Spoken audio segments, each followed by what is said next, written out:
Every weekend, the DeGrazia Winery in Brookfield, Connecticut is open for tasting and tours. Hundreds of people visit the small family-run business each day.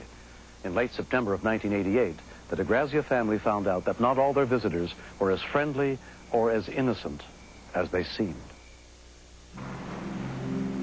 Through the investigation, I was able to determine that the suspects had left Texas and traveled eastward. They were described as being on a cross-country crime spree. One of the individuals was on parole for murder from the state of Texas. On Sunday afternoon, the two felons drove up to the small winery.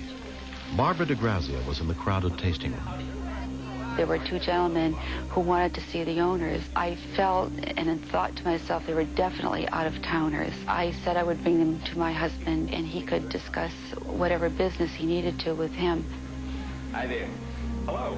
Hi, are you Paul? I was very excited talking to these two gentlemen. One was very articulate and wanted to discuss the possibility of purchasing our wine to be sold and shipped to California. His friend never really entered into the conversation, but kept on looking around the winery. Hey, come with me. We're going to back room. Oh, thank you. Yeah, watch your step in now.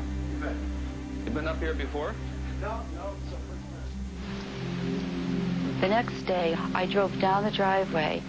A truck pulled in and stopped parallel to me. In the truck, Barbara recognized the two men from the previous day. So I just told him, my son is at home, and he'd be very happy to help you.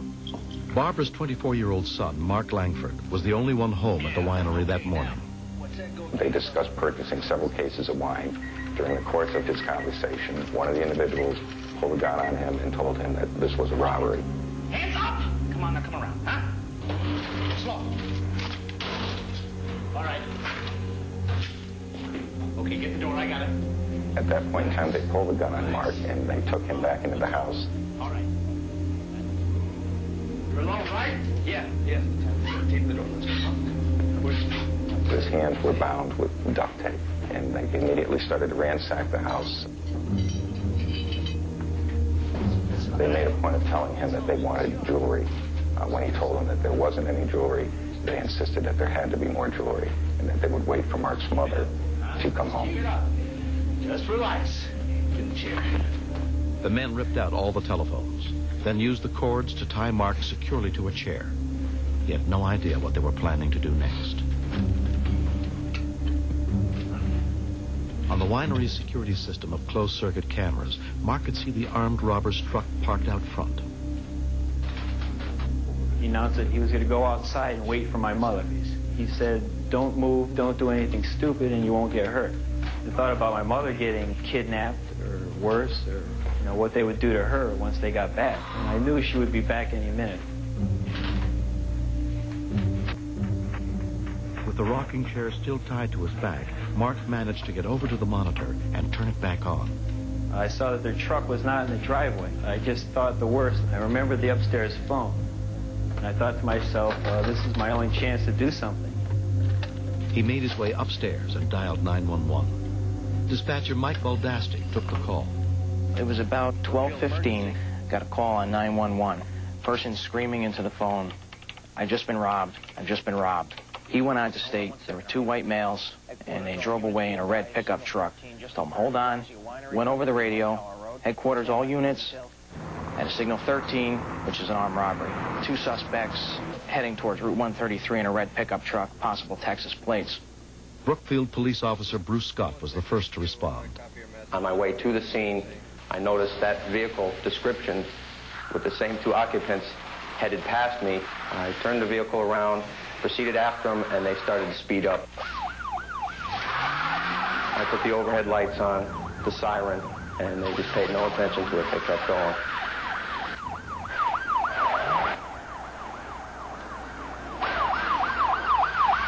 We're hitting pretty high speeds. We're doing 80, 90 miles an hour up the road. Thank God people were pulling out of the way because I didn't want to see anybody get hurt. I also knew they were armed, and I was hoping that they wouldn't start shooting.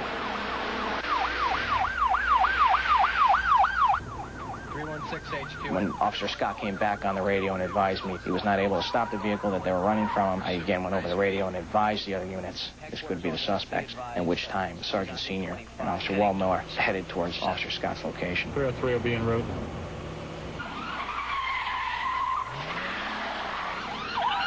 All right, Mark, we still have the vehicle on site. We're attempting to stop the vehicle. Mark was on the line with me, and when I advised him that we had the vehicle in sight and we were pursuing it, he seemed pretty happy. He was kind of rooting for us. To the winery at this time. I was within 10 to 15 feet of him, traveling maybe 70 to 80 miles an hour. It was hard to stay behind him, but I managed. This went on for quite a while until we came to a construction site.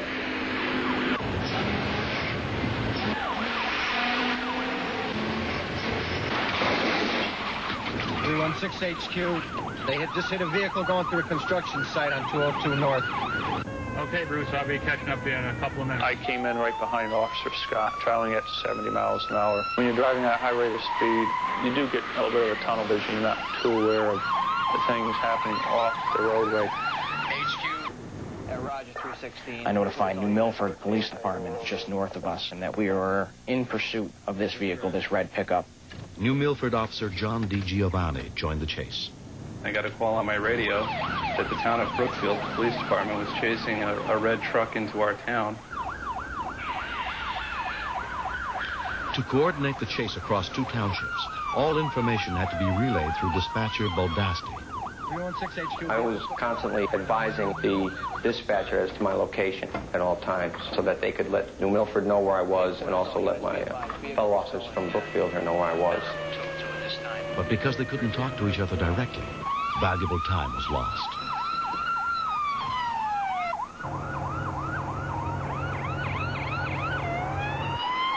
They were just non-stop all the way up the road. They almost run a New Milford detective over who was trying to block the road off. He had to get out of the way because he realized they weren't going to stop.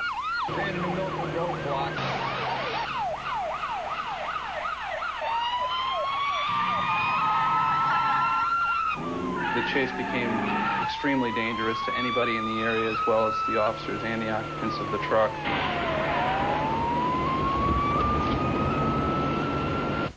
Our Captain McCormick set up another roadblock, and he positioned his police cruiser across the road in such a manner that there was no way they were going to get around it.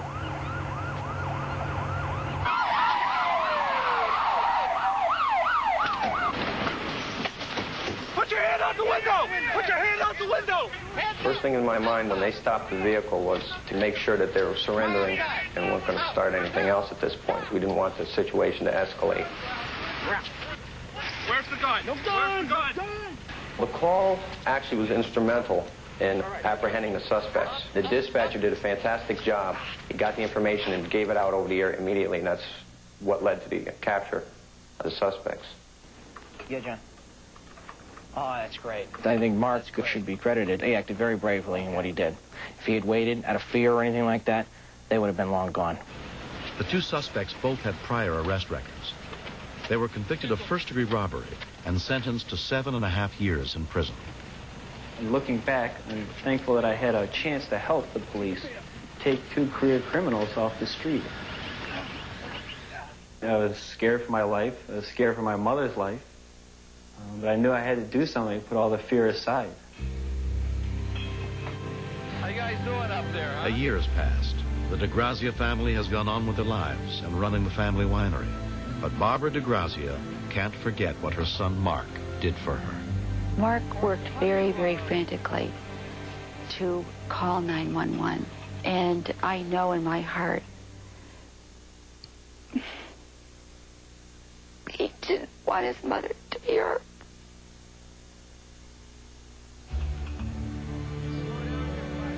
When I think about the bravery Mark showed during this incident, I feel very, very proud of him. And it warms my heart. I love him for that.